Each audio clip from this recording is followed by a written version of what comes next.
lazaiko an'la sy ho lazaiko an'la ny fiainanao Antananarivo. Tsy mba resaka amin'ny ara-politika fa resaka fitia lay maro mpankafie. Misy azy izay tsy manana fie, tsy mba manampisakambina kavie. Ifaninanana ny mampiaradia fa revi ny fitie. Zazavavy ny arivo tadidio sy tsy arivo, misy betsaka no sady miamanta. Vao mitsiry de fa manam-panirina, mitantana mpisaka fanaty kasipaka. Sady jefy no vaventy fa tsy kely, ka ny zipo aza atao tsy ekeny. Misolony pataloha teritery, ka very zay mijery. Rehetra nazana no samy masana, no zana zavatra boko mamirana. Ny safidy ao ampo zay rankirana, zay vandrinina teo fihinina.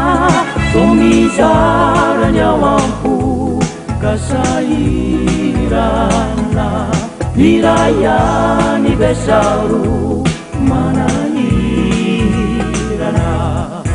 Demba motsary piaro lerone nefa mananao ambadimbadikao. Karaha ny fony mony atolony any, misainiko de lasanary. Raha misainy o misento andy, ny fony any akapa.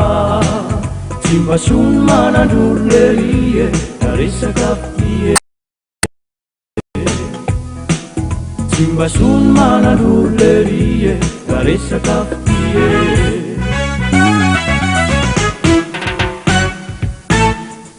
Tena manja ho any zanaky arivo, tena paky sady manja. Tena manja ho any zanaky arivo.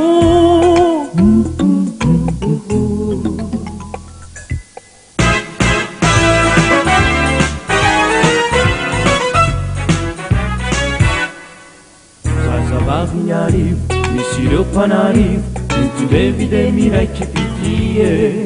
Revirevy de mivaditro fitia, ary ny fitia mivaditro revy. Nefa manana zate anariny azy, sanganeana ny vita mariazy. Tsy voatandrina ny dity fasidy, ka tena makidy. Zazavavy ny arivo, misy tena marivo, mitondrevy de miraiky fitie. Sakambinina tsy bedy ndray sireny, tsy misy ankiteny miridany hoeny. Sady jefy no vaventy fa tsy kely, ka ny zipo azy atao tsy kekely. Misolony pataloha teritery, misenty zay mijery. Izy miakatra ny toatoa bato, iala manaraky eo apaleo. De ny entam-panirina toko, mivoka mangina ny fo. Mitsiriritsy mivanjina zeo, de marary mpanirina. Lasa daly alakazary manofy, de mety ho farofy. Lasa daly alakazary manofy, de mety ho farofy.